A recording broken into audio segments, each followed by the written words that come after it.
I flew 12 hours with my daughter to surprise my husband for anniversary, but what I saw shook me. On the edge of his bed sat my daughter's best friend, with messy hair, while my husband slept peacefully, burning with rage. I took my daughter and called a taxi. My daughter whispered, "Mommy, don't worry, I already punished Daddy." Before we continue, I just want to say thank you for taking the time to hear my story. If you're comfortable, let me know where you're listening from and what time it is where you are. Now let me tell you my story. Our life was a well-researched thesis, meticulously documented and flawlessly argued.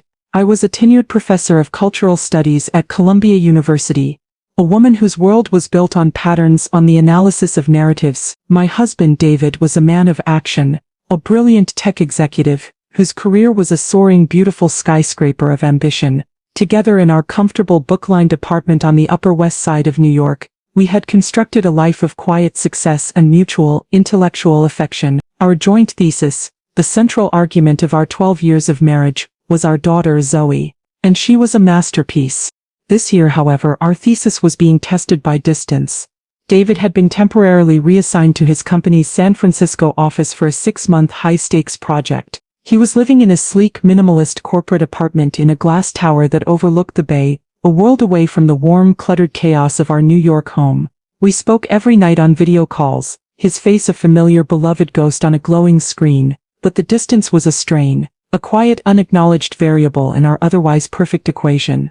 Our 12th anniversary was approaching, a date that had always been a sacred, celebrated event in our highly scheduled lives. This year, it was set to be a melancholy digital affair, a series of texted hearts and a long-distance toast over a pixelated screen, and I, a woman who believed in the power of grand romantic gestures, decided that simply would not do.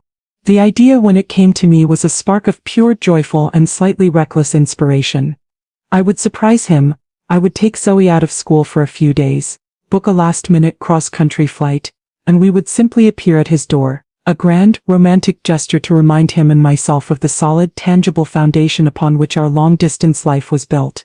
The logistics were a complex, delightful puzzle, the kind of challenge my analytical, event planner's mind reveled in. I booked the red-eye flight. I arranged for a car to meet us at SFO. I confirmed with his assistant, under a clever pretext, that he had no evening plans on the night we were to arrive. Every detail was perfect, every variable accounted for. Zoe, my quiet, unnervingly perceptive 9-year-old, took the news of the surprise adventure with a strange, unchildlike calm. I had expected a squeal of delight, a jump for joy. Instead, she just looked at me with her wide, intelligent, old-soul eyes and nodded. "That's a good plan, Mommy," she had said, her voice a quiet, serious thing. "Daddy will be very surprised." I had also, in my flurry of planning, reached out to Amara. Amara was Zoe's best friend, a beautiful, bubbly 17-year-old who had been our trusted, beloved babysitter for years. She was practically a part of our family, a second daughter to me, a cool, adored older sister to Zoe. By a happy coincidence, Amara and her own family were on a college touring trip in California that very same week. "We have to see you," I had texted her. "We're coming to surprise David for the anniversary." Her reply had been a flurry of excited emojis. "OMG, that's amazing. We're in LA, but we're driving up to SF on Wednesday. We can totally meet up. Zoe will be so excited." The final piece of the puzzle had clicked into place. Not only would I surprise my husband, but I would surprise my daughter with a visit from her best friend. The entire trip was shaping up to be a perfect, multi-layered, and flawlessly executed event. It was a testament to my ability to create beautiful, memorable experiences, to weave the disparate threads of our lives into a single cohesive and happy narrative. I was a professor of stories, and I was about to write a beautiful new chapter in my own. I had no idea, of course, that the story I was writing was not a romance, it was a tragedy, and the final devastating plot twist was waiting for me, 3,000 miles away, in a quiet, minimalist apartment on a foggy San Francisco night. The 12-hour journey, the taxi to JFK, the sterile chaos of the airport, the long cross-country flight itself, was a blur of excited, nervous energy. I was a woman on a mission, a romantic pilgrim on her way to the shrine of her own marriage. I had a small carry-on suitcase filled with a new dress, a bottle of the vintage champagne we had served at our wedding, and a heart full of a hopeful, almost girlish anticipation. Zoe, however, was a small, silent island of calm in the middle of my emotional storm. She sat beside me on the plane, her small face illuminated by the cool blue glow of her tablet, her expression unreadable, while I chattered on about how surprised her father would be, about how much fun it would be to see Amara. She would just nod, her eyes never leaving her screen. "Aren't you excited, sweetie?" I had asked at one point, my own effervescent joy beginning to feel a little foolish in the face of her profound, unnerving quiet. "Yes, Mommy," she had said, her voice a flat, monotone thing. "I'm excited to see Daddy." There was something in the way she said it, a subtle, almost imperceptible emphasis on the word Daddy, that sent a small, strange chill through me, but I dismissed it. She was tired, the long flight was boring for a 9-year-old. I was reading too much into it, my professor's brain finding subtext where there was only a child's simple fatigue. I had tried again, later in the flight. "I was texting with Amara," I said, my voice bright. "She's so excited to see you. She said her family is staying at a hotel just a few blocks from Daddy's apartment. We can all go out for ice cream tomorrow." I had expected a smile, a flicker of the usual worshipful adoration Zoe held for her older, cooler best friend. Instead, her face for a single fleeting moment went completely cold. Her small mouth tightened into a hard, thin line, and her eyes, when she finally looked up from her tablet, were not the eyes of a 9-year-old girl. They were the ancient, weary eyes of a woman who has just been told a profound and disappointing lie. "Maybe," was all she had said, before burying her head back in her game, the conversation and any further attempt at connection summarily dismissed. The chill I had felt before returned, stronger this time. A vague, formless unease began to creep at the edges of my happy, excited anticipation. Something was wrong, but my mind, so committed to the beautiful romantic narrative I had constructed for this trip, refused to engage with it. I was a woman on her way to a surprise anniversary celebration. There was no room in that story for a cold, distant daughter and a strange, unnameable sense of dread. So I packed the feeling away, filed it under childish moods, and turned my attention back to the clouds outside my window, a vast, white, and blissfully uncomplicated landscape. We landed in San Francisco late at night. The city was shrouded in its famous ethereal fog, the air cool and damp against my skin. The car I had arranged was waiting for us, a silent, dark vessel to carry us to our final destination. As we drove through the quiet, sleeping city, my earlier excitement began to return, pushing the strange, unsettling feelings from the flight into the background. We were almost there. In just a few minutes I would be in my husband's arms. The surprise would be a success. The story would have its happy ending. Zoe was asleep, her small, dark head resting against my shoulder, her breathing a soft, even rhythm. She looked like an angel, a perfect, innocent child. I felt a surge of love so powerful it almost took my breath away. This was my family. This was my world. And it was, I believed with every fiber of my being, a world that was safe, secure, and built on a foundation of absolute, unshakable trust. I was a fool. The corporate apartment building was a monument to the new, transient wealth of the tech world. It was a sheer, anonymous tower of glass and steel in the heart of the Soma district. A place of profound, impersonal luxury. The lobby was a cold, cavernous space of polished concrete and modern art that looked more like a museum than a home. We rode the silent, high-speed elevator to the 42nd floor, my heart now a frantic, joyful drum against my ribs. This was it. The final moment. I had the spare keycard David had given me months ago for emergencies, and this, I thought with a small secret smile, was a wonderful, happy kind of emergency. I slid the card into the lock of apartment 42B. The light flashed green with a soft electronic chime. I pushed the door open, a finger to my lips, signaling for a now awake but still silent Zoe to be quiet.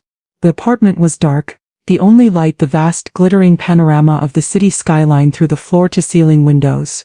It was a breathtaking, multi-million-dollar view, and it was a cold, sterile, and lonely space. It was a place for a man to work and to sleep, not a place for a family to live.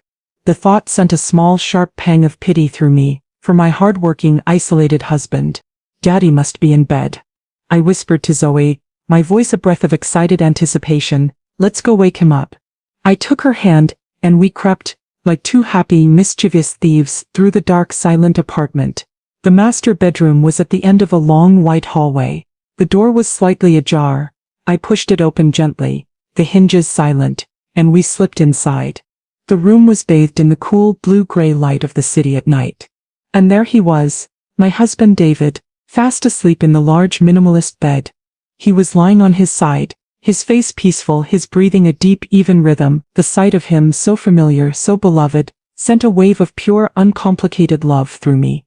The surprise was a success. I was home. I was about to rush to the bed, to throw my arms around him, to wake him with a shower of joyful anniversary kisses. But something stopped me, a small discordant detail in the perfect peaceful scene, a shape, a figure. On the far edge of the large king-sized bed, perched as lightly as a bird, was a person, a woman. She was sitting with her back to us, her silhouette a dark, unfamiliar shape against the glittering backdrop of the city. My mind, in a state of pure joyful anticipation, could not process what I was seeing. A friend, a colleague who had worked late with him and had come back to the apartment to drop something off? The rationalizations were a frantic, desperate scramble. The woman moved then, she shifted her weight, and the sliver of moonlight from the window caught her face. Her hair was a messy, sleep-tousled cascade around her shoulders. She was wearing one of David's expensive, white button-down dress shirts, and nothing else. And I knew who she was. It was Amara. Zoe's best friend. My second daughter, the 17-year-old girl who had been a trusted, beloved fixture in our home, in our family for a decade. The world did not tilt. It did not spin. It simply stopped. The air in my lungs turned to ice. The blood in my veins solidified.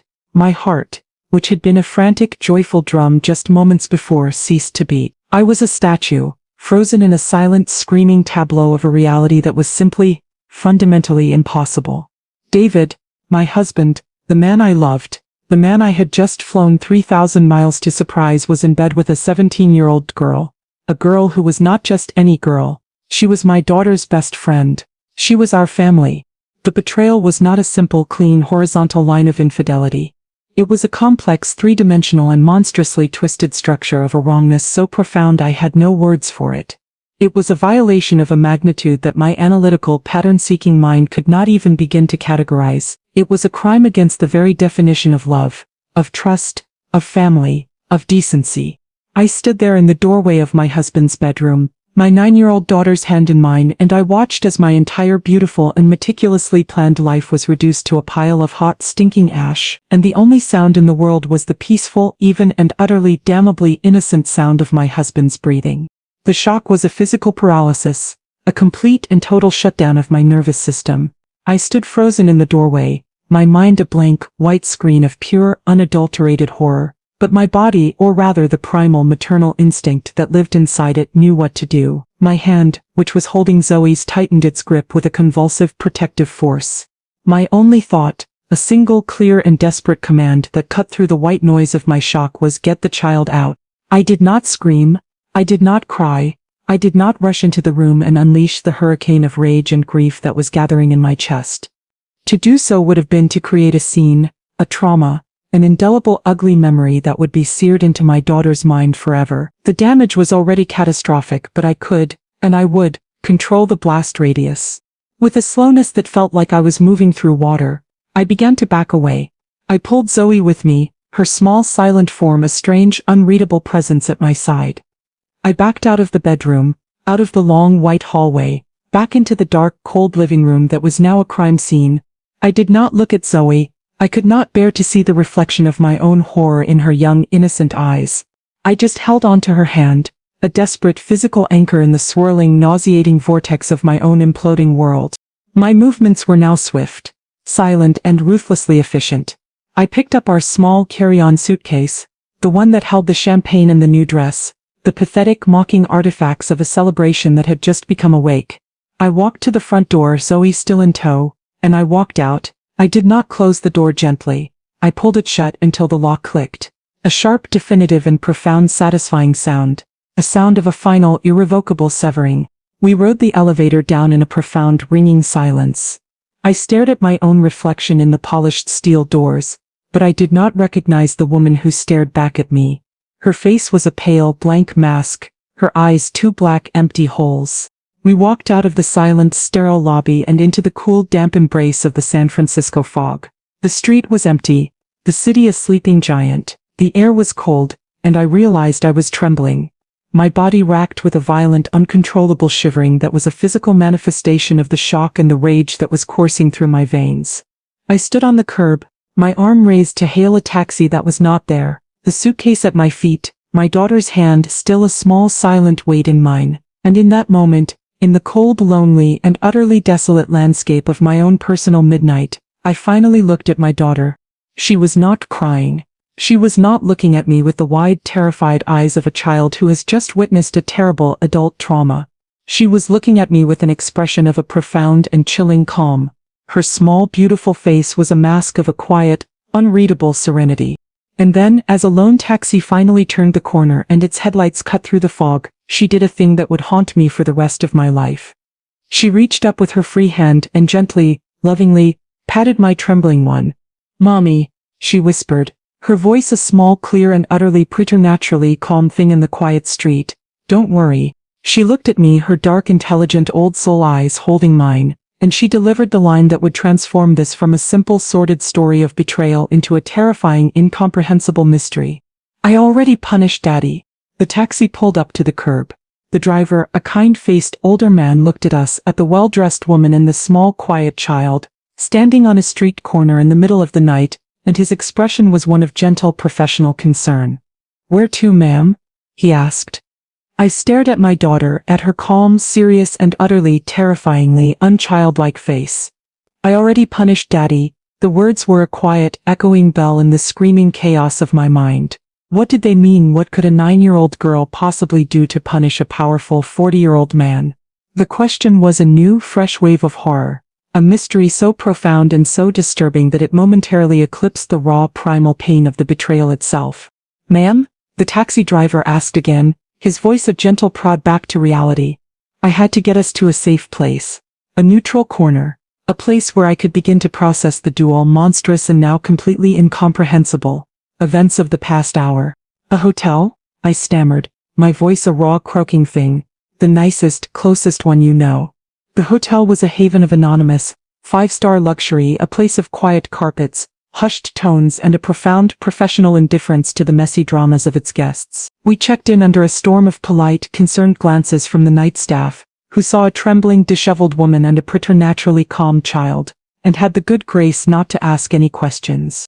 Our room was a beautiful, sterile and utterly soulless space, with a king-sized bed, a generic abstract painting on the wall and a window that overlooked not a glittering skyline but the blank brick wall of the adjacent building. It was a room designed for transient, forgettable nights, and it was the perfect, non-judgmental sanctuary for my shattered, imploded life. The moment the door closed behind us, the facade of my strength, the cold, robotic efficiency that had gotten me out of that apartment and into this room, crumbled into dust. I sank onto the edge of the bed, and my body was racked with a single dry and agonizing sob. The rage was still there, a white-hot, molten core of it inside me. But on top of it was a new layer, a thick, suffocating blanket of a grief so profound, so absolute, that I could not even begin to process it. David, my partner, my intellectual equal, the man whose mind I had admired as much as his body, the man with whom I had built a life, a home, a child, and Amara, sweet, bubbly, beautiful, Amara, the girl I had mentored, had mothered, had loved like my own, the girl whose own mother was one of my closest, dearest friends. The betrayal was not a single clean wound. It was 1,000 tiny, interconnected cuts that were now all bleeding at once. And then, there was Zoe. She had not said a word since we had gotten into the taxi. She had quietly taken off her shoes, climbed onto the large king-sized bed and was now sitting cross-legged against the headboard, her tablet in her lap, her expression as calm and as unreadable as ever. She was a small, silent Buddha in a world that was on fire. "Zoe," I said, my voice a raw, trembling thing. "Honey, we need to talk about what you said in the taxi." She looked up from her tablet, her dark, intelligent eyes meeting mine. There was no fear in them, no guilt, only a quiet, unwavering and unsettling certainty. "What did you mean, sweetheart?" I asked, my voice as gentle, as non-threatening as I could make it. "What did you mean you punished Daddy?" She just looked at me for a long moment, her 9-year-old mind clearly weighing her words, deciding what to share and what to withhold. "He was bad," she finally said, her voice a simple, childish and yet utterly terrifyingly mature statement of fact. He broke his promise to you, so I punished him. How? I pressed, my heart a frantic fluttering bird in my chest. How did you punish him, Zoe? It's very important that you tell me. She just shook her head, a small final and non-negotiable gesture. It's a secret, she said simply. She looked back down at her tablet, the conversation, in her mind, clearly over. The wall of her 9-year-old silence was as absolute and as impenetrable as a fortress. I was left alone in the quiet, sterile hotel room, with the two equally monstrous and now completely intertwined realities. The reality of my husband's profound betrayal, and the reality of my daughter's mysterious and disturbing act of retribution. I, a professor of cultural studies, a woman who had spent her entire life analyzing narratives, deconstructing meanings, was now trapped in a story I could not read, a text whose central critical passage was written in a language I did not understand. The pain of the affair was a known quantity, a familiar sordid story as old as time. But this mystery of my own daughter's secret, quiet, and apparently significant act of punishment, this was a new and far more terrifying kind of horror. I spent the rest of the night in a state of sleepless, agonized limbo, my mind a frantic, useless machine, turning over the same unanswerable questions, again and again. What could she have done? What secret did she know? What power did a 9-year-old girl, 3,000 miles away, have over a powerful 40-year-old man? The questions were a torment, a dark, unsolvable puzzle that was in its own way even more painful than the simple, brutal fact of the affair itself. The betrayal had a face, but the punishment was a ghost, a terrifying, unknowable specter that was now haunting the already devastated landscape of my life. The first, gray light of dawn was just beginning to creep through the sliver of space between the heavy hotel curtains when my phone, which I had placed on the nightstand, began to buzz. The screen lit up with a name and a face that was, in that moment, the most unwelcome, most hated sight in the entire world. David. I stared at the phone, a wave of pure, unadulterated and wonderfully clarifying rage washing over me. The grief, the confusion, the fear, it all receded, replaced by a single clean and beautifully simple emotion. I wanted to hurt him. I wanted my words to be a weapon, a tool of a pain as profound and as devastating as the one he had just inflicted upon me. I let it ring, a small, petty and satisfying act of power. I let him wait. I let him stew in the frantic, panicked uncertainty that he was no doubt feeling, because he would be panicking.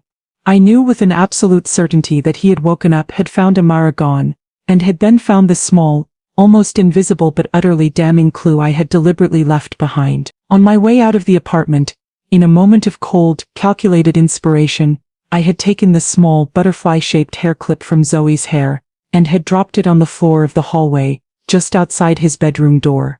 It was a quiet, almost poetic calling card. It was a message. We were here, we saw. I finally answered the phone on the 6th ring. I did not say hello, I just waited. Jasmine? Jazz. Oh my God, where are you?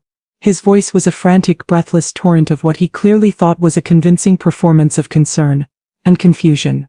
I woke up and, are you in San Francisco? I think Zoe might have dropped a hair clip in the hall. What's going on? The lie was so audacious, so insulting in its assumption of my own stupidity, that it was almost laughable.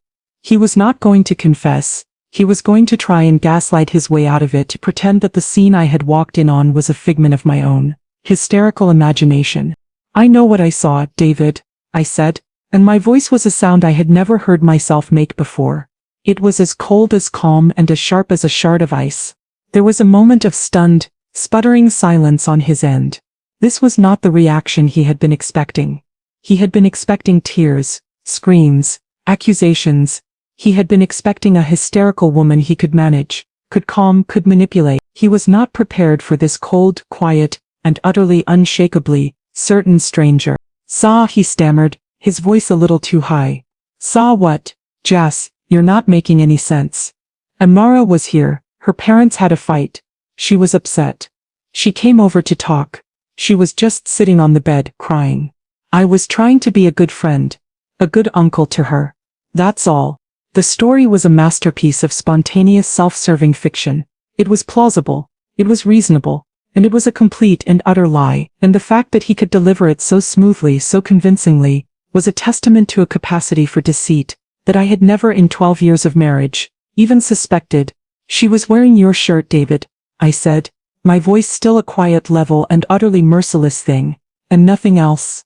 The silence on his end was longer this time, heavier. I had just checkmated his lie with a single irrefutable fact. Look, he finally said, his voice now a low, pleading and pathetic thing. Okay, it's not what you think. It was a mistake. A one-time stupid, meaningless mistake. I was lonely. She was there. It didn't mean anything. It will never happen again. I swear. He had pivoted from denial to confession, from gaslighting to begging, in the space of a single sentence. He was a man who would say anything, do anything to get himself out of trouble. But the time for his words to have any meaning, any power, was over. It's over, David, I said, the words a quiet, simple and final verdict. There is no coming back from this. There is no explanation. There is no forgiveness. Jasmine, don't say that, he pleaded, his voice now a raw, desperate wail. We can fix this. We have a family. We have Zoe. Yes, I said, and my voice was a whisper of pure cold steel. We have Zoe, and you brought this filth, this monstrous betrayal into her life, into her world. You did this in a world where your own 9-year-old daughter existed. That, I said, the words a final, definitive and satisfying closing of a door, is the one thing I will never ever forgive. I paused, letting the full crushing weight of his own actions settle upon him. You will be hearing from my lawyer, I said. Do not contact me again. Do not contact your daughter. We are done. And before he could utter another lie, another plea, another pathetic self-serving promise, I hung up the phone. The conversation was over. The marriage was over, and my new life, a life that would be built on the ruins of my old one, had just officially begun. To understand the chilling, almost supernatural calm of my 9-year-old daughter, to comprehend the quiet, precise and utterly devastating nature of her punishment, one had to understand the nature of Zoe herself. She was not a typical child. She was an old soul, a quiet, watchful presence, who had been born with a mind as sharp and as analytical as my own. She was a digital native, a child who had learned to code simple programs before she had learned to ride a bicycle. Her favorite game was not dolls, but chess, a game she played with a strategic, patient brilliance that was often unnerving. She was a child who saw the world not as a series of chaotic, emotional events, but as a complex system of rules, of actions and consequences. And for the past 6 months she had been a silent, watching witness to the slow, almost imperceptible decay of her own family. She had seen the new secret sadness in my eyes. She had heard the forced, brittle cheerfulness in her father's voice on their nightly video calls. She was a detective, and her own small, happy world was her first, most important case. She was gathering data, looking for the source of the malfunction.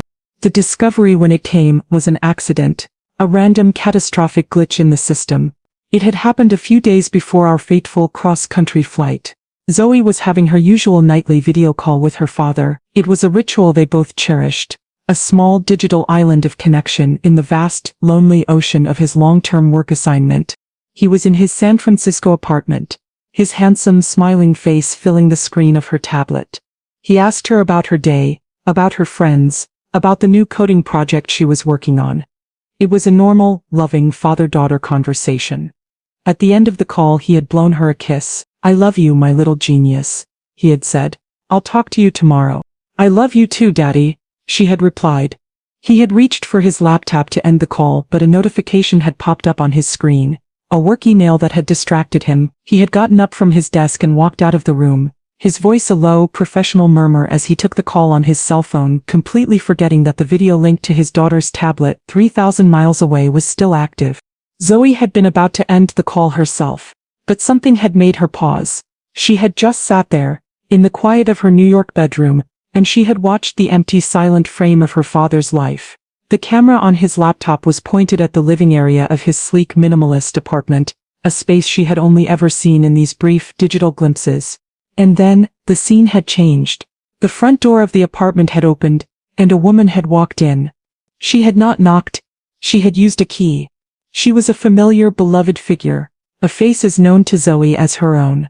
It was Amara, her best friend, her babysitter, the girl she adored, the girl who was at that very moment supposed to be on a family vacation in Los Angeles. Zoe had watched her 9-year-old mind, a silent, whirring computer, processing this new, impossible data. She had watched as her father had come back into the room, his face breaking into a wide, genuine smile of welcome that was entirely different from the loving, paternal smile he saved for her. And then she had watched as her father, her hero, her daddy, had wrapped his arms around her best friend, and she had watched as they had kissed. It was not a friendly, uncle-like peck on the cheek. It was a long, slow, and adult kiss. In that single silent and catastrophic moment, the central organizing principle of Zoe's small, orderly world, the principle that her parents loved each other, that her family was a safe, unbreakable unit, had been utterly and irrevocably demolished. She had not cried. She had not screamed. Her reaction had been as quiet, as cold, and as analytical as a computer processing a fatal error. The system had crashed, the rules had been broken, and a profound and unchildlike sense of injustice had settled in her 9-year-old heart. Her father had done a bad thing. He had broken a promise. He had hurt her mother, and in Zoe's clear, logical and chess player's mind, a bad action required a consequence, a punishment. Zoe sat in her bedroom, the tablet in her lap, a cold, hard window into the wreckage of her own childhood. She had just witnessed a betrayal of a magnitude she could not fully comprehend, but she understood its essence. Her father had a secret that involved her best friend, a secret that she knew with a child's unerring, primal instinct, would be a source of immense pain for her mother. Her first, logical, 9-year-old thought was to tell me, to run into my room and to show me the terrible silent movie that was still playing on her screen. But something had stopped her. She was a watcher, an observer. She knew her mother. She knew my abiding love for her father, and she knew with a wisdom that was far beyond her years that the truth delivered in this raw, brutal, and unadorned way would be a wound from which I might never recover. She was a protector, and she decided, in that moment, to protect me. But her protection was not a passive, gentle thing. It was an active, strategic, and retributive act. Her father had hurt her mother, therefore her father needed to be hurt back. It was a simple, elegant, and perfectly balanced equation of justice. But how to hurt him? She was a small girl, 3,000 miles away. She had no physical power, but she had something else. She had access. The video call was still active, a live open portal into her father's digital world, and his laptop screen was still shared. He had been showing her a new design he was working on, and he had forgotten to turn off the screen sharing function. She was not just seeing his living room, she was seeing his entire professional desktop. And on that desktop was a folder. A single prominently placed folder with a name she had heard him speak 100 times over the past few months. A name he always spoke with a mixture of reverence, excitement, and a profound proprietary pride. The folder was labeled Project Odyssey. Project Odyssey was her father's masterpiece, his magnum opus. It was a top-secret career-making project, a revolutionary new piece of software that he had been developing for over a year. He had often, in his hubris, boasted about it to her, explaining its complexities in a simplified, childlike way. "This is going to change the world, my little genius," he would say. "This is Daddy's ticket to the very, very top." It was his most prized possession. It was his favorite toy. Zoe, a child who could navigate a complex digital interface with an intuitive ease that was a mystery to most adults, looked at that folder, and then her gaze drifted to the other open window on his desktop. His email client.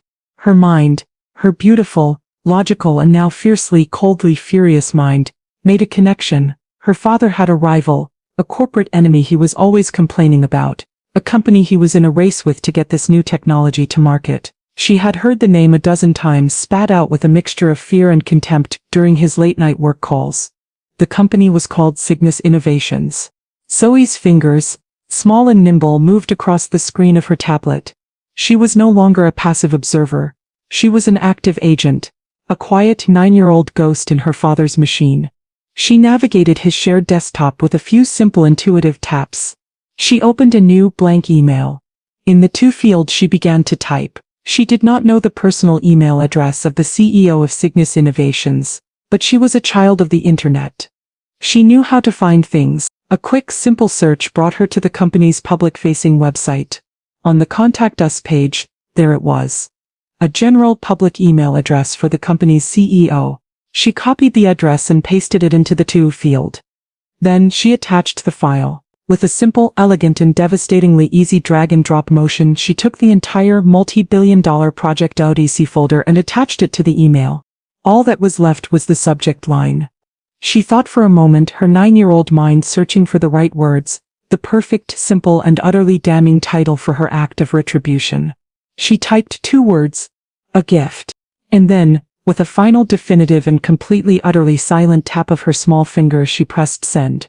The email, with its catastrophic company-killing payload, was gone, sent out into the digital ether, a silent, invisible missile on its way to the heart of her father's professional world.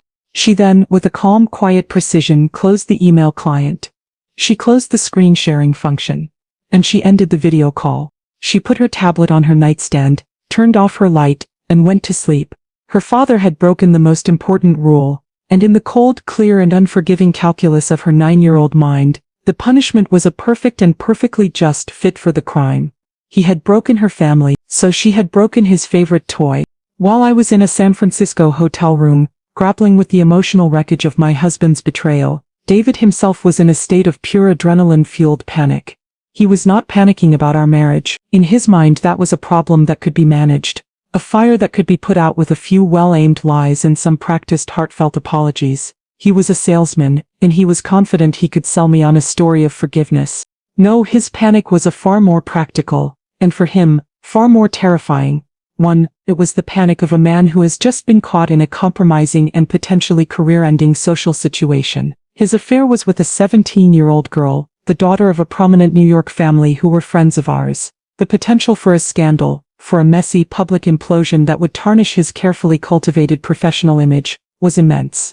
He spent the morning in his San Francisco office, a beautiful light-filled space with a panoramic view of the bay, not working but frantically trying to perform damage control. He was on the phone with Amara, their whispered panicked conversation a frantic attempt to align their stories, to build a plausible united front of denial. He was crafting his lies, preparing his performance for the inevitable, tearful and he assumed, ultimately successful, reconciliation call with me. He was so consumed by the immediate personal crisis of the affair, that he was completely blissfully unaware of the professional, world-ending catastrophe that was at that very moment, silently and swiftly racing toward him. The first tremor of his own true, and far more significant doom came at around 11 o'clock that morning. He was in the middle of a phone call, likely another desperate, pleading one to my voicemail, when his personal assistant, a sharp, efficient young woman, had interrupted him. "Mr. Jennings," she had said, her voice a little tight, a little strange, "Mr. Davies needs to see you, in his office, now." Mr. Davies was the CEO of the entire multinational corporation, a man who was more of a legend than a person, a titan of the tech industry who rarely if ever interacted with his divisional executives directly. A summons to his office was not a casual invitation, it was either a prelude to a massive promotion, or a prelude to an execution. David, in his profound self-absorbed arrogance, had likely assumed it was the former.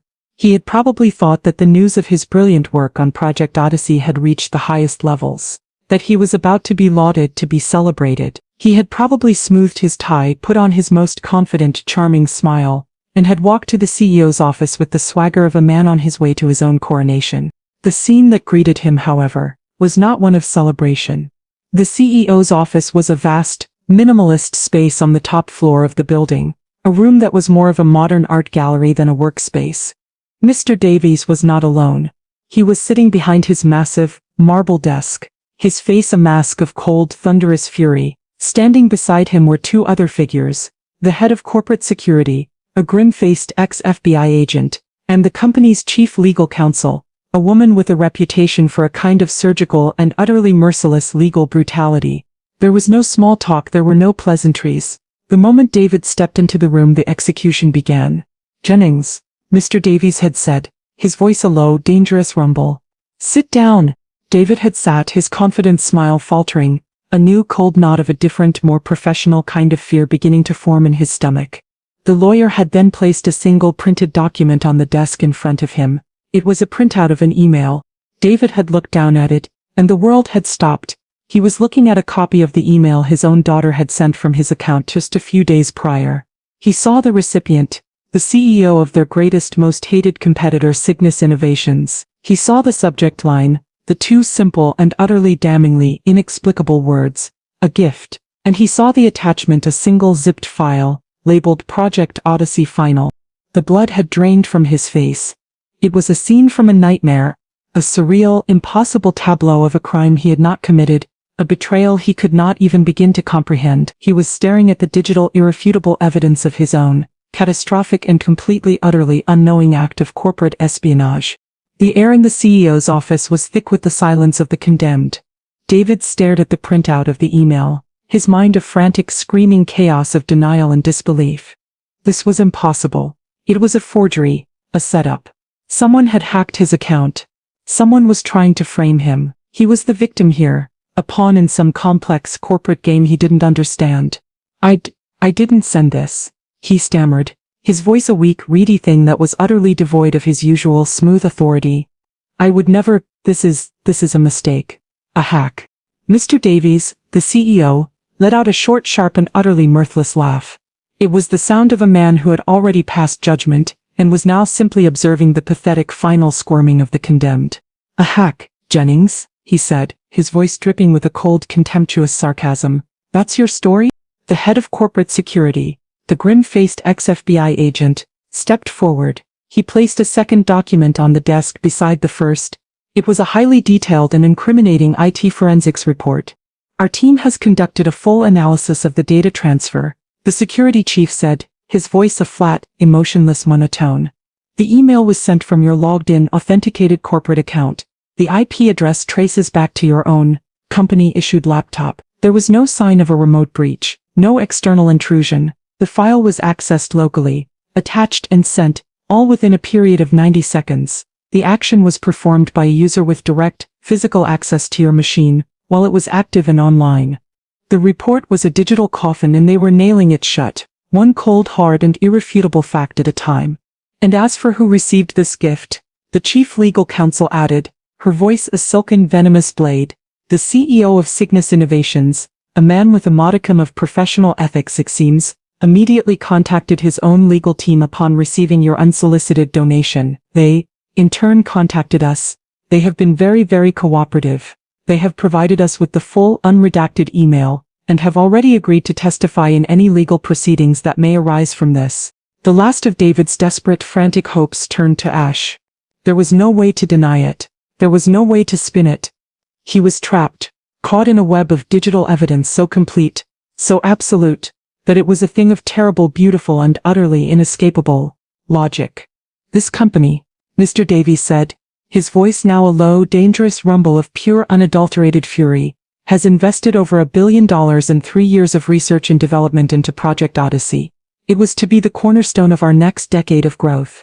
It was our future, and you, he said, pointing a trembling finger at my husband, you have taken that future and you have gift-wrapped it and hand-delivered it to our mortal enemy. He stood up, his large frame radiating a power and a rage that seemed to suck all the air from the room.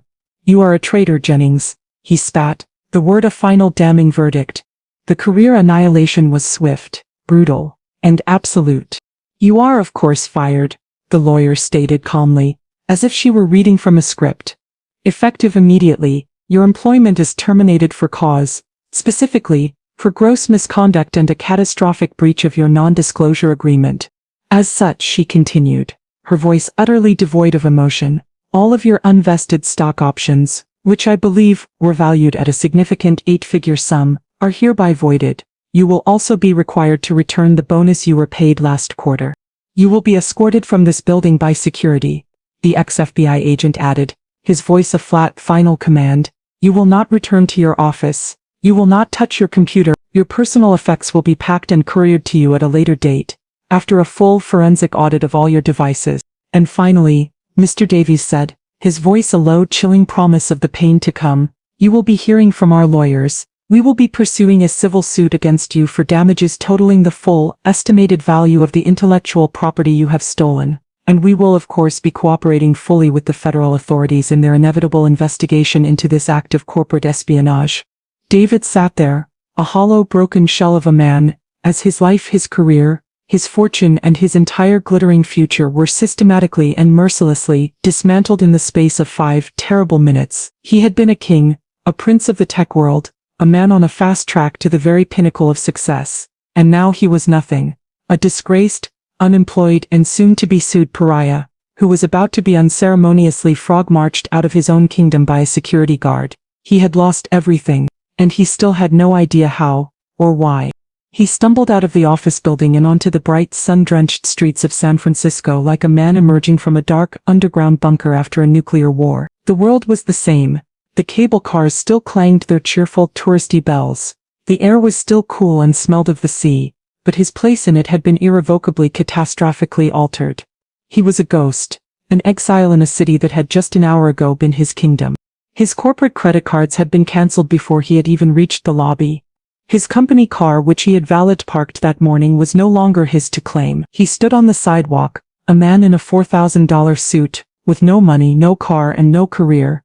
His entire carefully constructed world having been vaporized in a single brutal and utterly incomprehensible meeting.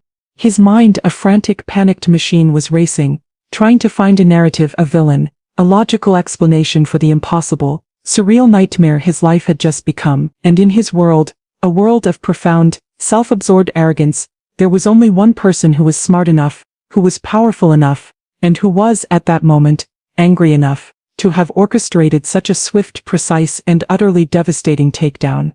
Me? It was the only explanation that made sense in his paranoid, fractured reality. I had discovered his affair, and in a fit of vengeful feminine fury, I had decided to not just end our marriage, but to salt the earth of his entire existence. He could not conceive of a world in which I was not the central organizing principle, the prime mover of all events, both good and bad. He fumbled for his phone, his hands shaking with a new and for him entirely unfamiliar emotion, pure, abject terror. He was not just a cheating husband who had been caught. He was a man who was facing the full, terrifying, and limitless wrath of a woman he had just realized he did not know at all. He called me, and the sound that came through the phone was not the confident, pleading tone of our earlier conversation. It was the raw, broken, and desperate wail of a man who has lost everything and is screaming into the void. "What did you do, Naomi?" he sobbed, the words a messy, incoherent torrent of blame and disbelief. "What did you do?"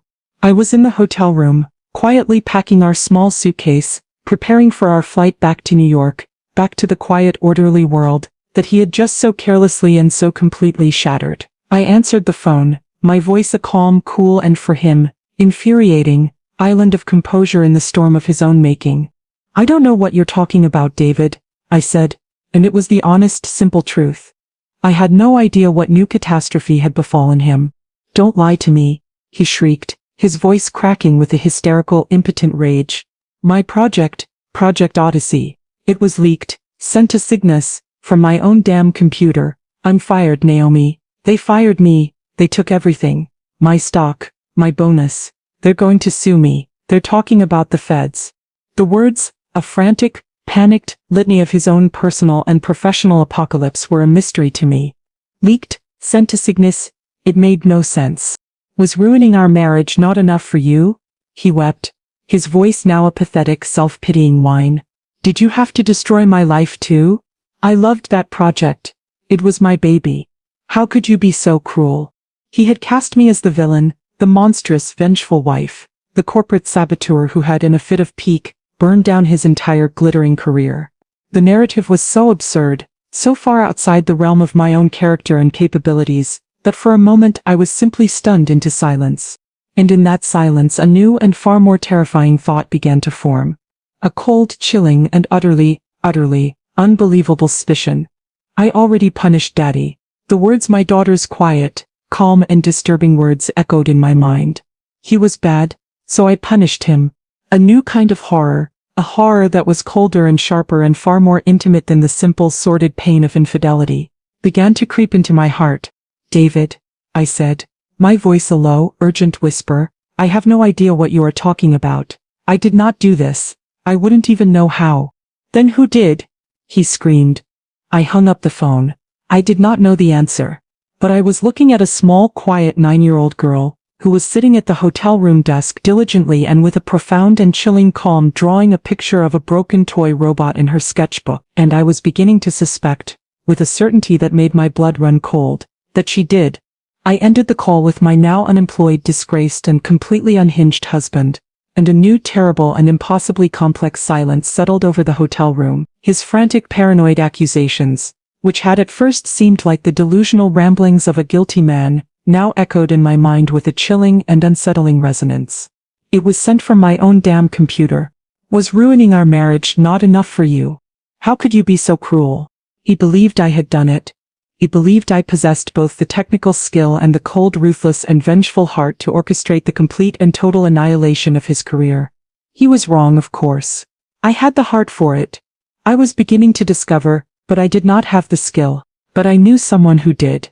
I looked over at my daughter, Zoe, my quiet, watchful and unnervingly brilliant little girl. She was still sitting at the small hotel room desk, her back to me, completely absorbed in her drawing. She was a picture of perfect 9-year-old innocence, a small, still point in the chaotic, spinning wreckage of my adult world. But the image was a lie. A beautiful, terrifying lie. I already punished Daddy. He was bad, so I punished him. The words, which I had tried to dismiss as a child's strange imaginative response to a traumatic event, now felt like a confession. A quiet, simple and utterly devastatingly honest confession. My mind, the analytical pattern-seeking mind of a professor, began to connect the dots. The video call, her father's shared screen, her unusual preternatural calm in the face of my own raw emotional devastation, her proficiency with technology, a proficiency that I now realized with a dawning terrible horror, far surpassed my own. I had always been proud of her intelligence. I had nurtured it.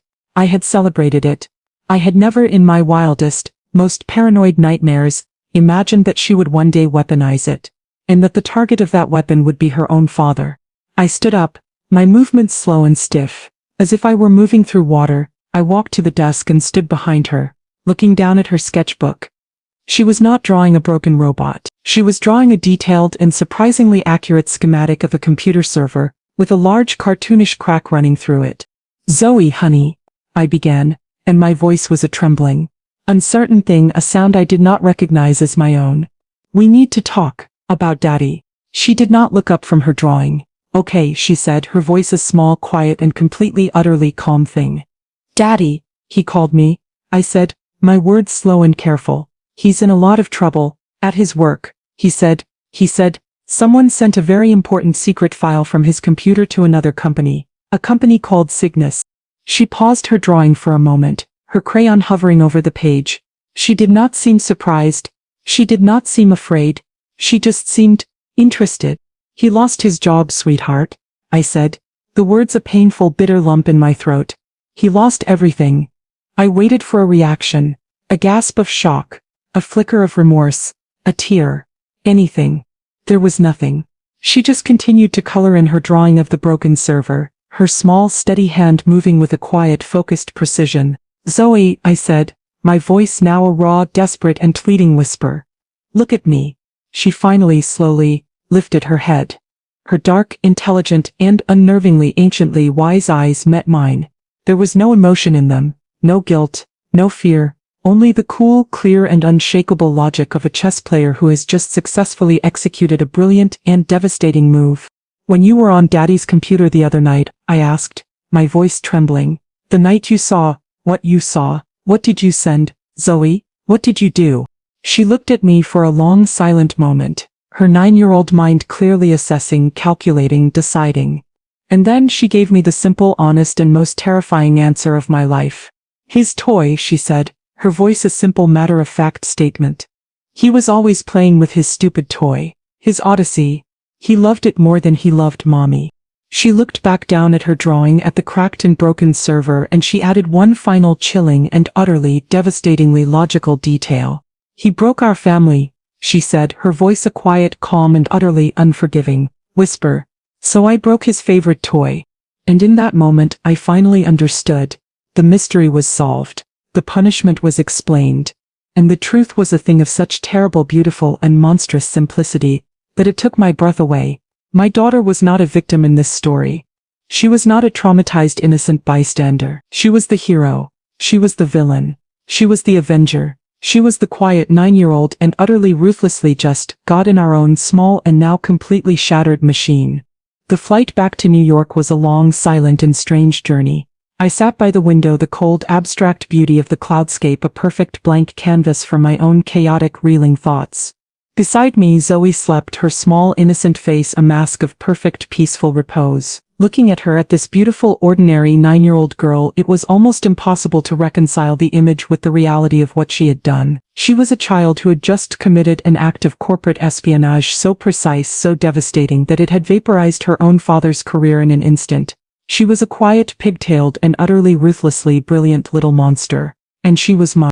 My own emotions were a tangled, incomprehensible mess. The raw, searing pain of David's betrayal was still there, a bleeding wound, but now it was overlaid with a new and far more complex set of feelings.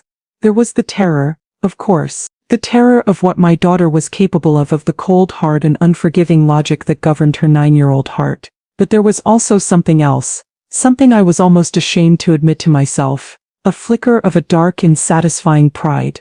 My husband had shattered my world, and my daughter, my quiet, watchful, and fiercely loyal little girl, had in her own unique and terrifyingly effective way, put it back together again. She had not just punished him, she had disarmed him, she had taken away his power, his money, his status, all the weapons he would have used against me in the messy, brutal war of a divorce. She had, in a single silent digital act, handed me an absolute and unconditional victory. The moment we landed, I knew what I had to do. This was no longer a simple emotional matter of the heart. This was a complex, high-stakes, legal and strategic battle, and I needed a general. The next morning, I walked into the downtown Manhattan offices of the most ruthless, most brilliant, and most expensive divorce attorney in the city. Her name was Victoria Devereaux, a woman who was a legend in the scorched earth landscape of high-net-worth divorces. She was a shark, a killer, and she was exactly what I needed. We sat in her stark modern office, a room that was as cold, as clean, and as intimidating as her own reputation.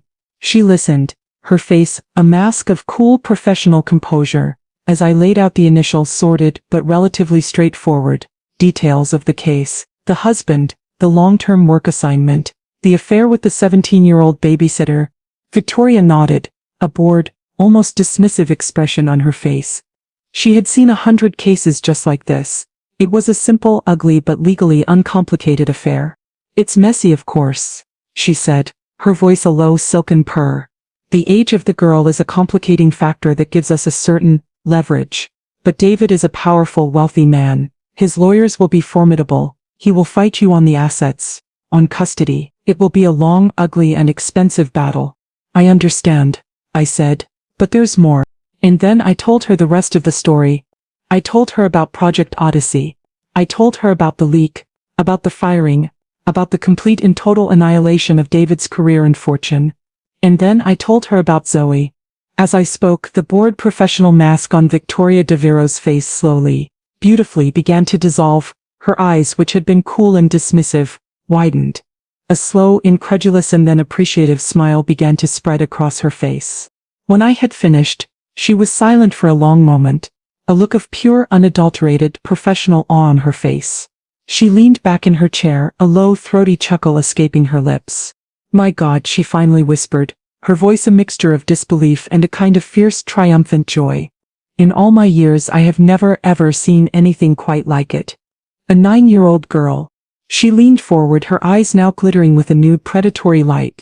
The bored, high-priced lawyer was gone, replaced by a passionate, invigorated, and utterly terrifyingly engaged strategist. "Naomi," she said, her voice a low, conspiratorial hum, "this changes everything. Your husband is not a powerful, wealthy man anymore. He is a disgraced, unemployed pariah who is about to be sued into oblivion by his former employer. He is a man who has just been publicly and professionally castrated, and the architect of his downfall is his own 9-year-old daughter, a daughter for whom he will now in a court of law have to fight for custody of." She let the beautiful, terrible, and utterly inescapable logic of the situation hang in the air between us. "He has no leverage," she concluded, her smile now a wide, brilliant, and satisfied thing. "He has no power. He has no money. He has nothing. This will not be a long, ugly battle. This will be an unconditional surrender. We are going to take him for everything he has left, which I suspect is not very much at all." She was right. My daughter, my quiet, brilliant, and terrifyingly just, little girl, had not just given me her loyalty, she had given me the greatest and most unexpected Christmas gift of all. She had given me my freedom, on a silver and beautifully, legally, iron-clad platter. The shockwaves from the implosion of David's life spread with the speed and the destructive force of a tsunami. The tech industry is a small, insular and gossipy world, and the story of the brilliant high-flying executive who had been summarily fired for leaking his own company's crown jewels to their biggest rival was the scandal of the year. The narrative that took hold, the one whispered in the hushed hallowed halls of venture capital firms and at the open bars of industry conferences, was one of a man who had cracked under the pressure, a spectacular self-destructive flame out of a once promising career. No one, of course, knew the true unbelievable story behind the leak. The truth was too strange, too absurd to even be conceived of. And so, David was tried and convicted in the court of public opinion as a fool, a traitor or both. He was a professional pariah, his name a toxic radioactive asset that no one would touch. But the fallout was not confined to the sterile digital world of the tech industry. It crashed, with an equal and perhaps even more devastating force, into the quiet, privileged and interconnected world of our New York social circle. Amra's parents, the Hamiltons, were a well-to-do, respected couple, a doctor and a lawyer, who moved in the same quiet, affluent circles as we did. They were our friends. We had spent summer vacations together. Our daughters were best friends. Their lives were built on a foundation of reputation, of good standing, of the quiet, unspoken rules of their class. And their daughter, their beautiful, popular and now problematic daughter, had just detonated a bomb in the center of that world. The news of the affair, which I had of course communicated to them through my lawyer in a cold, quiet and legally precise letter, was a devastating blow. But it was the public professional scandal that was the true unforgivable sin. Their daughter was not just the other woman in a sordid domestic drama. She was the teenage mistress of a disgraced and now infamous corporate saboteur. She was the central, tawdry figure in a story that was now being whispered about in every corner of their world. The Hamiltons' reaction was a swift, brutal and entirely predictable act of self-preservation. They were a family that understood the importance of optics, of damage control, and their daughter was now a catastrophic liability to their own, carefully curated social standing. They pulled her out of her exclusive private high school, a place where she had once been the queen bee, and where she was now the subject of a vicious and satisfying whispering campaign. They retreated from their social circle, canceling their charity committee appointments, declining their dinner party invitations. They became social hermits, their magnificent Upper East Side apartment a fortress against the shame and the gossip that was now their constant companion. Their own reputations, the currency they valued above all else, were in tatters. Collateral damage in the war that their daughter and my husband had so carelessly and so thoughtlessly started. Amira, a girl who had lived a life of effortless, popular and sun-drenched privilege, was now a prisoner in her own home, her social life a wasteland, her future, which had once been a limitless expanse of bright, beautiful possibility, now a small, dark and uncertain thing. I felt no satisfaction in this. I felt no joy in their pain. I simply felt a kind of quiet, grim and weary sense of the inevitable, tragic and ever-widening circle of consequences. David and Amara, in their selfish, thoughtless and arrogant pursuit of their own fleeting desires, had not just destroyed my family, they had destroyed their own, and the wreckage was a far greater and far more terrible thing than either of them could have ever in their wildest, most self-absorbed dreams imagined. David, as Victoria Devereux had so brilliantly predicted, did not fight. He was a man who had been stripped of all his weapons. His career, the source of his power and his pride, was a smoking crater. His fortune, the fuel for his arrogance, was gone. His multi-million-dollar stock options having vanished into the digital ether, and his reputation, the very currency of his existence in the world he inhabited, was not just tarnished, it had been permanently and irrevocably destroyed. He was a king without a kingdom, a general without an army, and he was facing a two-front war he could not possibly win. On one front was his former employer, a multinational corporation with a legal department the size of a small army, all of whom were now focused on the single pleasurable task of suing him into a state of financial oblivion. On the other front was me, his scorned, and as he now believed terrifyingly, ruthlessly brilliant wife, armed with a scandalous career-ending affair with a 17-year-old and a lawyer who was, in her own legal world, a creature of myth and legend. His surrender was, as Victoria had promised, unconditional. The divorce negotiations were not a negotiation at all. They were a quiet, efficient and satisfying execution. We did not meet in a sterile conference room. We did not even speak. The entire brutal transaction was handled by our lawyers. Victoria's opening salvo was a masterpiece of legal and psychological warfare. She presented his legal team with a single simple and utterly non-negotiable offer. Naomi, she had explained, wanted only two things. She wanted a quiet, swift, and uncontested divorce. And she wanted to protect her daughter Zoe from any further messy and public fallout from her father's indiscretions. In exchange for this, she was willing to be generous. She would not, for example, report his affair with the 17-year-old Amara to the authorities, a quiet, unspoken threat of a statutory rape charge that was a nuclear bomb in their arsenal. She would not, in the civil proceedings of the divorce, bring up the salacious and reputation-destroying details of his professional ruin. All he had to do was agree to her terms. And the terms were a work of art. They were a complete and total financial amputation. I would get the New York apartment, the beautiful book-lined sanctuary that had been our family home, its multi-million-dollar value now entirely and solely mine. I would get sole and complete legal and physical custody of our daughter Zoe. His visitation rights would be limited, supervised, and entirely at my discretion. And I would get the vast majority of our considerable liquid marital assets. The investment portfolios, the savings accounts, the retirement funds, all of it, the fortune we had built together, a fortune that was in reality mostly a product of my own earlier and more successful career, was now officially mine. He, David, would be left with his own personal checking account, which was, I knew, nearly empty, his own now considerable personal debts, and the looming multi-million-dollar lawsuit from his former employer, a financial guillotine that was about to fall upon his now unprotected neck. His lawyers, who were not fools, had apparently taken one look at the offer, at the quiet, unspoken threats that lay between the lines, and had advised him to sign immediately. He did. He signed away his home, his fortune, and for all practical purposes, his daughter. He signed away his entire beautiful and now completely and utterly demolished life.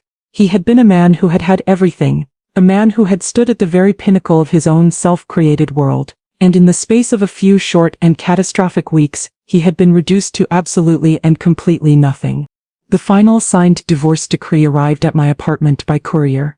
I held the document in my hand, the crisp, legal paper, a final, definitive and satisfying tombstone on my own former life. The war was over. I had not just won, I had achieved a total and unconditional victory, and the architect of that victory, my quiet, brilliant and terrifyingly just little girl, was in her room quietly, and with a profound and chilling calm doing her homework. The months that followed the finalization of the divorce were a period of quiet, steady and satisfying reconstruction. The storm had passed, and in the calm, quiet aftermath, Zoe and I began the slow, deliberate work of building a new life, a new blueprint, on the cleared and now blessedly solid ground. The house, our beautiful book-lined New York apartment, which had for a time felt like a crime scene, a place of ghosts and painful memories, slowly began to feel like a home again. We reclaimed it. We moved the furniture. We painted the walls. We purged the last, lingering remnants of David's presence, not with anger but with a kind of quiet, cleansing and definitive finality. His expensive minimalist art was replaced by Zoe's bright, chaotic and beautiful paintings. His collection of pretentious, unread philosophy books was donated to the library, replaced by shelves of science fiction and fantasy, worlds of imagination and infinite possibility. The apartment was no longer a monument to a failed partnership. It was a sanctuary for a new and far more powerful one, a mother and her daughter. David, as a clause in our agreement had stipulated, was gone. He had left the city, a disgraced, defeated man, and had, I heard through the grapevine, moved back to his parents' home in Ohio. A 40-year-old man forced to retreat to his own childhood bedroom. He was a ghost from a past that was no longer ours. And Zoe. Zoe thrived. The quiet, watchful and slightly unsettlingly old soul was still there, but now she was also, for the first time, a child. The weight of her parents' silent, unhappy war, a weight I had not even realized she had been carrying, was gone. She laughed more, she played more, she was a brilliant, happy and now blessedly normal 9-year-old girl. Her passion for technology, the very skill that had been our most terrible and most effective weapon, was now something I nurtured with a new and profound respect. I enrolled her in an advanced computer coding class for gifted children at NYU. She was the youngest student in the class by 5 years, and she was the best. She would come home, her eyes shining with a new, joyful and creative fire, and she would show me the simple, elegant games she had designed, the beautiful, logical worlds she was building from scratch, from nothing but her own brilliant mind. One cool spring afternoon I was in her room, helping her with a particularly complex piece of code for her final project. She was trying to build a simple AI-driven storytelling program. I watched, a quiet, proud observer, as her small, nimble fingers flew across the keyboard, her mind a beautiful logical machine. My phone, which was on her desk, buzzed with a news alert. It was from a tech journal I subscribed to. The headline was a bold, declarative thing.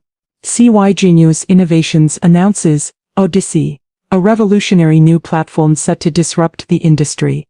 I clicked on the article. It was a glowing, breathless piece about the mysterious, anonymous leak that had delivered the multi-billion-dollar project into Cygnus's hands 6 months ago. The leak, which had been the subject of endless wild speculation in the industry, was now being hailed as a providential act of corporate destiny. The article detailed the revolutionary new product they had built from the ashes of their rival's project, a product that was now poised to make them the undisputed leaders in their field. Their stock, the article concluded, had soared by over 300% on the news. I looked at the headline, at the story of a new empire being built on the ruins of my husband's old one, and I thought of the small, quiet, and just act of retribution that had set this entire massive, world-changing chain of events in motion. I looked over at my daughter, at her small, focused face, her brow furrowed in concentration as she tried to debug a line of her own, simple code. She was not a destroyer, she was a creator, a builder, an architect of new worlds, both digital and real.